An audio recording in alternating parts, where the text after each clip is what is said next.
Assalamualaikum warahmatullahi wabarakatuh. Saya Dea Meliana. Di sini saya akan memaparkan tentang meneguhkan pentingnya berpikir kritis di bidang pendidikan. Di sini sudah ada mengenai pentingnya berpikir kritis di bidang pendidikan. Di sini saya akan mengambil mengenai isu yang ada, yaitu dalam pendidikan berpikir kritis itu mutlak diperlukan. Dari forum diskusi kelompok terkumpul yang bertema penguatan metode berpikir kritis di bidang pendidikan sebagai upaya mendukung pencegahan ekstremisme berbasis kekerasan yang mengarahkan pada terorisme. Dengan biasa berpikir kritis, seseorang bisa memilih mana yang benar dan mana yang salah, mana yang penting dan mana pula yang mubazir, mana yang harus diikuti dan mana yang tidak perlu diikuti. Intinya itu dengan berpikir kritis, kita tidak akan pernah mudah untuk ketipu. Simpul dari Pak Anies Maksyur. Nah, pentingnya critical thinking ditegaskan secara filosofis oleh Franz Magnus Suseno, yaitu seorang pendeta, budayawan, dan juga dosen,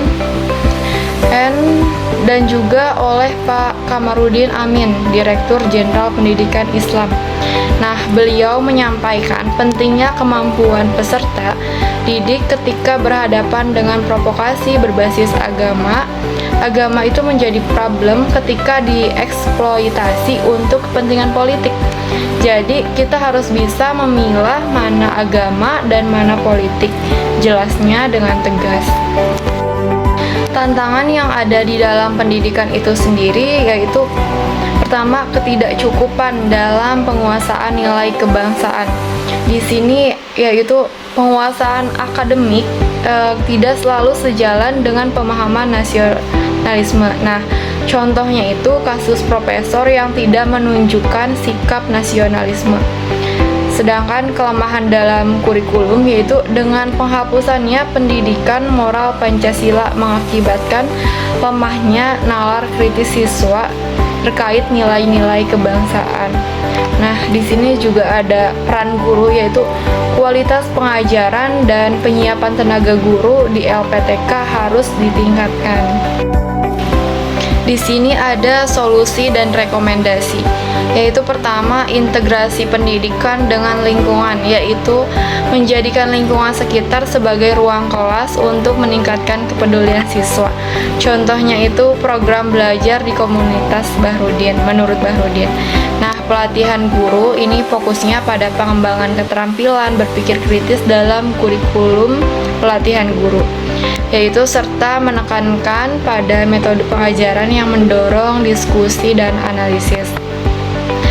Sedangkan kolaborasi lintas sektor ini merupakan kerjasama antara pemerintah, lembaga pendidikan, dan organisasi internasional seperti Undip untuk menciptakan lingkungan pendidikan yang mendukung.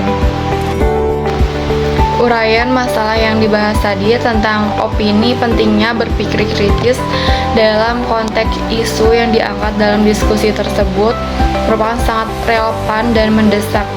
Berpikir kritis adalah keterampilan yang tidak hanya diperlukan dalam dunia akademik tetapi juga dalam kehidupan sehari-hari, terutama dalam menghadapi tantangan sosial dan politik yang kompleks. Dalam era informasi yang melimpah, kemampuan untuk memilah mana informasi yang valid dan mana yang tidak itu sangat penting. Jadi diskusi ini menegaskan bahwa berpikir kritis membantu individu untuk tidak mudah berpengaruh oleh provokasi atau informasi yang menyesatkan, terutama yang berkaitan dengan isu-isu sensitif seperti agama dan politik. Hal ini sangat penting untuk mencegah radikalisasi dan ekstremisme. Dalam konteks pendidikan itu sendiri, yaitu pendidikan itu harus mampu membekali siswa dengan keterampilan berpikir kritis seperti yang diungkapkan oleh Profesor Mozaki, yaitu penguasaan akademik tidak selalu sejalan dengan pemahaman nilai-nilai kebangsaan. Oleh karena itu, pendidikan harus mencangkup pengembangan karakter dan nilai-nilai kebangsaan yang kuat. yang dapat dicapai melalui pengajaran yang mendorong diskusi kritis, analisis, dan refleksi. Revitalisasi kurikulum, seperti adanya isu tadi, yaitu penghapusan mata pelajaran pendidikan moral Pancasila seperti yang disebutkan oleh Biksu Yana Bandu Shakya, yaitu menunjukkan adanya kekurangan dalam kurikulum yang ada. Nah, pendidikan moral dan etika itu harus menjadi bagian yang integral dalam pendidikan formal untuk membentuk siswa yang tidak hanya cerdas secara akademik, tetapi juga memiliki kesadaran sosial dan moral yang kuat. Selain itu, pendidikan berbasis lingkungan, pendekatan yang diusulkan oleh Bahrudin untuk menjadikan lingkungan sekitar sebagai ruang kelas adalah langkah yang inovatif. Dengan mengintegrasikan pendidikan ke dalam konteks sosial dan budaya lokal, siswa dapat belajar untuk berpikir kritis terhadap isu-isu yang relevan dengan kehidupan mereka sehari-hari. Ini juga dapat meningkatkan rasa kepemilikan dan tanggung jawab mereka terhadap komunitas.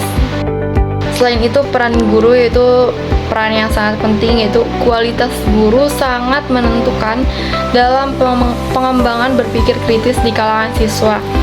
Maka dari itu penting untuk mempersiapkan tenaga pengajar yang tidak hanya memiliki pengetahuan akademik yang baik, tetapi juga kemampuan untuk mengajarkan atau mendorong siswa untuk berpikir kritis, yaitu dengan program pelatihan guru harus fokus pada pengembangan keterampilan ini.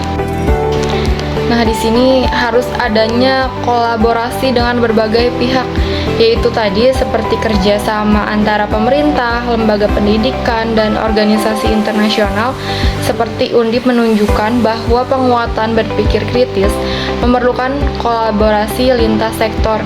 Semua pihak harus berkomitmen untuk menciptakan lingkungan pendidikan yang mendukung pengembangan keterampilan.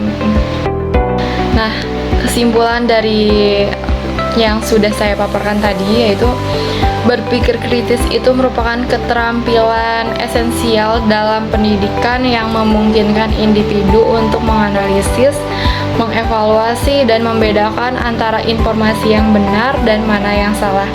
Nah, serta memahami perbedaan antara nilai-nilai agama dan kepentingan politik. Dengan meningkatkan tantangan seperti ekstremisme berbasis kekerasan dan penghapusan mata pelajaran pendidikan moral Pancasila, penting untuk kita memperkuat kemampuan kita berpikir kritis di kalangan siswa. Nah, solusi yang diusulkan mencakup integritas pendidikan dengan lingkungan sekitar, meningkatkan kualitas pelatihan guru, dan kolaborasi lintas sektor, sehingga dapat menciptakan generasi yang tidak hanya cerdas secara akademis tetapi juga memiliki kesadaran sosial dan moral yang kuat. Sekian dari saya, kurang dan lebihnya mohon maaf. Wassalamualaikum warahmatullahi wabarakatuh.